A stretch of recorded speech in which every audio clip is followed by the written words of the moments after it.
Good afternoon, Ghana. Let me just quickly take you through a breaking story that's just hit our screens and the newsroom.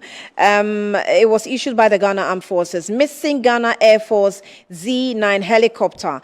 The GAF, or a GAF helicopter Z9 that took off this morning at 09:12 hours from Accra and heading towards Boise is currently off the radar. All efforts being made to establish contact. On board were 3 crew and 5 passengers. Further details to be communicated soon. This was the release that came from the Ghana Armed Forces. Veronica Ajoahin, Captain of Ghana Navy, Acting Director General Public Relations. He's the one that signed this and copied to our newsroom. So there is actually a missing helicopter. We're told that it's off the radar, and we are just giving the Ghana Armed Forces just giving the announcement. So just in case you are around those areas, please be checking if you can give some information that will lead to the Ghana Armed Forces finding this flight. It was moving from Accra, headed for Obuasi at 9:12 hours, and that is the information that we have now. So it says we also know that there's some updates that there's a helicopter crash in Ashanti region. A helicopter crash in Ashanti region, and the producers will give me some more details, and then I will read it to your hearing. But in the meantime, let me just go straight to the guests I have in the studio. Because of time, we'll do a quick one where the West Africa Examination Council is creating awareness ahead of this year's WAEC or WASI to curb issues surrounding the malpractices and delays in releasing results. So we have with us in the studio this morning officials from the WAEC for a brief conversation. We have John Kapi, who is the head of public affairs at WAEC, and also Daniel Ni Dodu, who is also head of humanities at WAEC. Mr. Kapi, you're welcome. Good afternoon to you. Thank you. Good afternoon. And so do you as well. My Good pleasure. afternoon to you. And thank you. I don't like it when I'm interviewing Mr. Kapi. Anytime I have to interview, I just don't like it. I feel like you whip me. I don't know. Once a teacher, always a teacher. Yes, You know that thing. And it carries a face. No, but I'll be bold. I have to be bold. Be bold. Yes. That's what it is. Mr. Kapi, you're welcome once again. Thank All right, you. so take us through. We have actually congratulated our students already, and it's started. But let's see how it's going. What's different have you noticed this year? Thank you. So far, all the centers have commenced with their project work for the visual arts subjects. We have not received any adverse reports about any of the centers. Currently, all this project work is being done at the various schools or the various centers where there are candidates to sit for that particular exam. And so on our part, we believe that everything is on course, and we believe that it will end very well.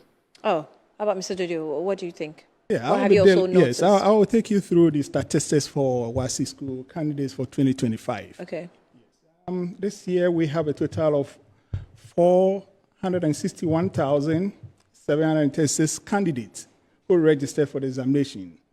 Out of these, we have 207,425 males, and then we have 245,261 females, reflecting a strong participation from young women. And then to go on, the exams will be held across 701 centers nationwide. And we also have the written papers beginning from the 18th of August, 2025. And the examination will conclude on 19th September. Further, we have public schools posting 170,172 male candidates.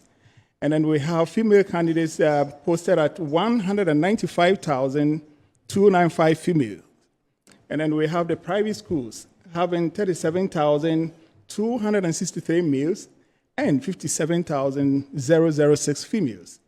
This shows a significant presence of candidates from both sectors. As we go on, maybe I can give you the regional breakdown. You can. I'm interested in the regional breakdown. Right. Maybe more central, western, because that's where Mr. Kabi, why are you laughing? So let him go ahead with the statistics. Yes, and you So so let can- me take the countrywide. Yeah. So entry figures by region. We have Greater Accra. We have 20,948 for male.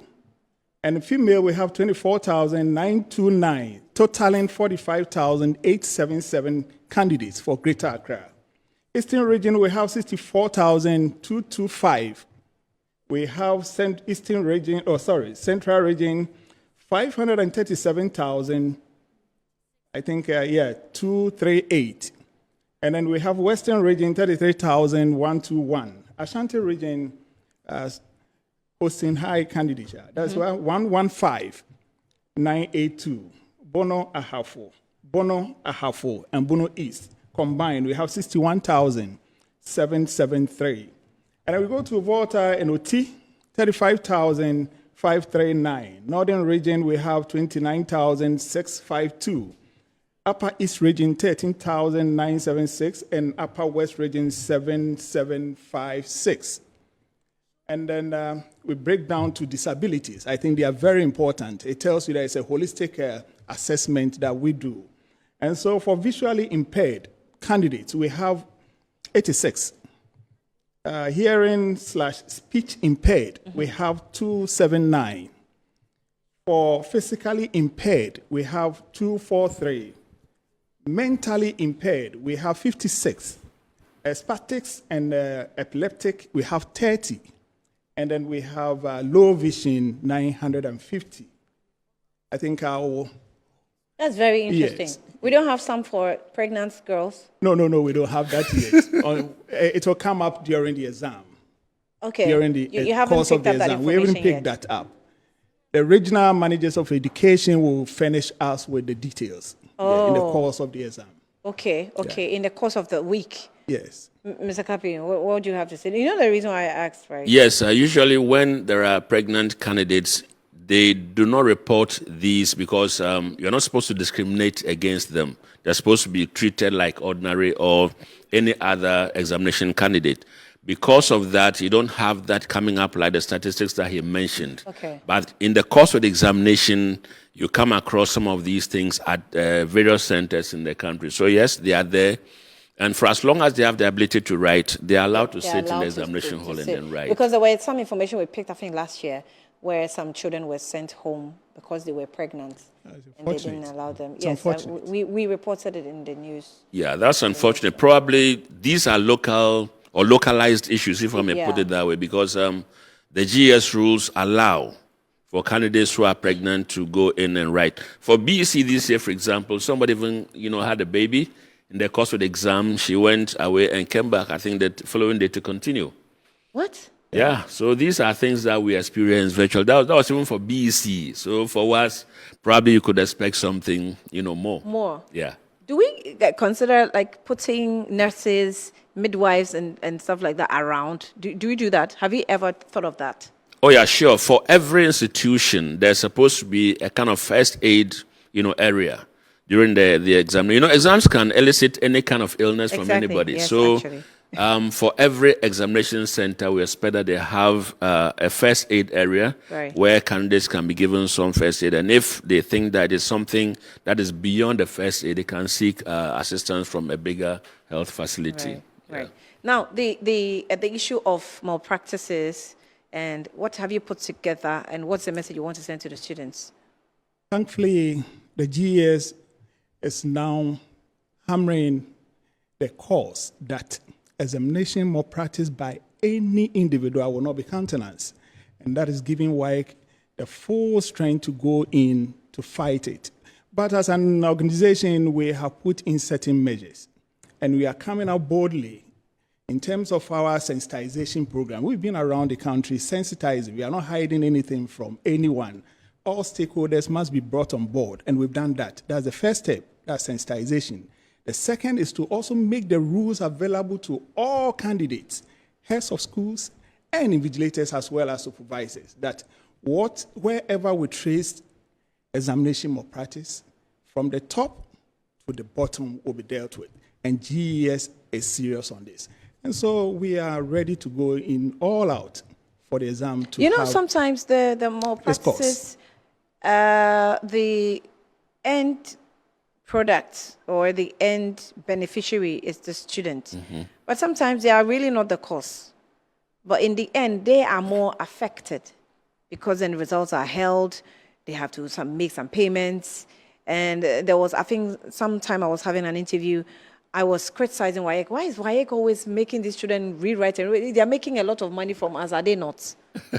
Well, if we talk about withholding of results, or whoever is the end, beneficiary of this examination malpractice, or who suffers the most, first of all, we've come to the realization that the candidates are made to feel that there is some form of assistance and they can get away with it. Now, so in our sensitization programs, we have stressed, especially on the part of parents, that they should not, for example, in this era of free SHS, that you're not paying examination, school fees, examination fees, and then your ward comes and says, I've been asked to pay 500 cedis for what? Or 600 cedis for what? These are things that we need to talk about because for a majority of these candidates, they are not making money on their own. It's the parents who provide the money. So it starts from the parents, it goes through the teachers, and then the students are supposed to be beneficiaries of these payments. At the end of the day, when we detect any form of malpractice, it is not the teacher you would hold. First of all, you withhold the results, and they begin to trace. That's why my colleague told you that this time around, we are not going to limit ourselves to just the candidates, because certainly while they're in examination hall, if you go through all the protocols in terms of searching, in terms of providing appropriate seating, in terms of making sure that the teachers themselves don't have any form of material on them, then no assistance will come to the candidates. So the candidates are there. There certainly is an external force that is compelling them to pick up this material and use in the examination hall. And so this time around, we are going to ensure that everybody, no matter what role you play in the course of the exam, as far as malpractice is concerned, we are going to ensure that you face the law appropriately. Did they benefit from, what's it called? Old students, past questions. Past questions, yeah, what's called past questions. Oh, well, when you talk about past questions, I was disturbed when I saw students being given past questions to read and learn, and they rather ended up attacking authorities that helped them. And I thought, what's this? We've all studied PASCO before when we were in school. Yes. The past questions are supposed to serve as a guide for you to have an idea or a taste of what the actual thing is going to be. So when candidates are preparing for examinations, you've studied your notes, you've studied your textbooks and everything. You want to try your hands on something. And so when the candidates we provide past questions to candidates, it is not to suggest that these are the questions we are going to meet when you go into the actual examination hall. Those past questions are meant to guide the candidates in their preparation towards the exam. Mr. Dodu, what will you add to that? Yeah, past questions are search tools for candidates. One, it helps them to get full grasp of the set questions that may appear. And I also give them what we call a practicing hand. It also leads them to possible areas that exam questions can come from. So it is not wrong for candidates to use past questions as search engines. They are very useful. It helps a lot in their learning curve and guide. But for people to use the past question as one that is going to be the exact question to drop, no. Is that the impression the students get when they are asked questions, when they're giving past questions? Is that No, that's not no. Every good teacher will tell you that practice your hands on past questions. They will give you a bird's eye view of the type of responses that you will give in terms of eliciting responses from you. It helps you to build your confidence as well.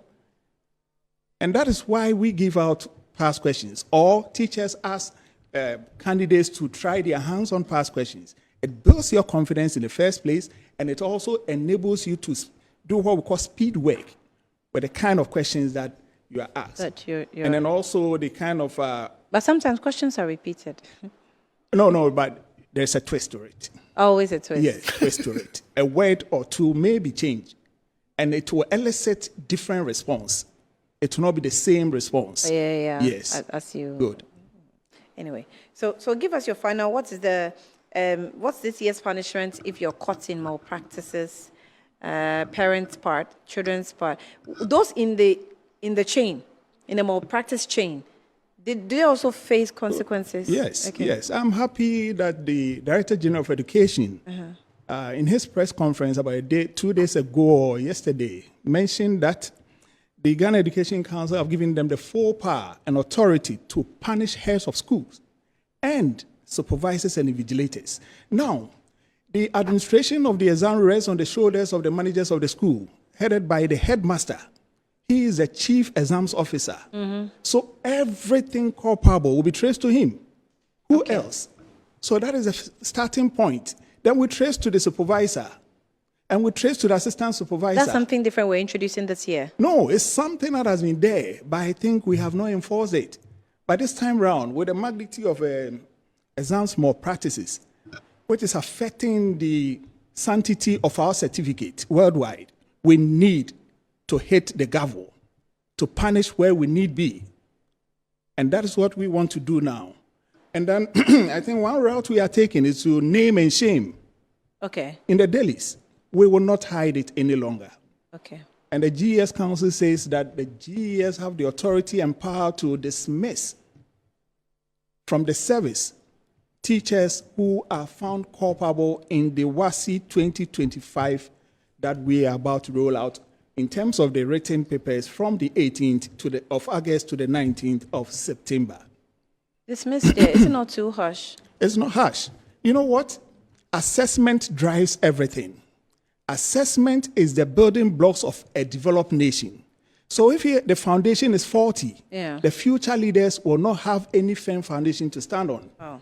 So we don't have to take more practices lightly. We have to deal with them as they come. Mr. Dodo, are you a pastor? No. Okay. I'm a moralist. Okay. Yes. So that in future, when we are gone, the foundation will still be there for people to build on, not a faulty one. Yeah. And then the certificate must be comparable to other examining bodies in the world. And that. Yes, we must uphold that. Thank you. Mr. Kapi, your last word. Yes, so we just want to advise our children because sometimes they are vulnerable. Sometimes it is fear. Sometimes it is a feeling of inadequacy. We just want to assure them that whatever it is that is going to be said before them by way of examination is something they've come across before. Because if you've been through the school system, you would have been taught all these topics. And the internal assessments are the same things that will appear, just that this time it's in a different form. You are made to sit differently. You are given a certain timeline. And, you know, the questions are not set by your teacher, but an external body. That is the only difference. Apart from that, whatever it is that they are going to meet is something that they are already used to. So they should go there full of confidence and do what they can and leave the rest to WAEC. Will you give me a last word? Yes. Right. To our cherished candidates, prepare diligently, adhere to the rules, and strive for excellence. And then WAEC is committed to a seamless and credible examination process. And to our esteemed partners in administration of WASSCE 2025, we urge you to put on the badge of honor and then also let your actions be in the best interest of the state. Right. And to our parents, let us also have the cause to help provide the assessment needs of our wards. That is all that they need to excel. Thank you. Thank you very much. Daniel Dodo is head of humanities at WAEC, and also John Kapi is the head of public affairs at WAEC, also my former teacher at JHS.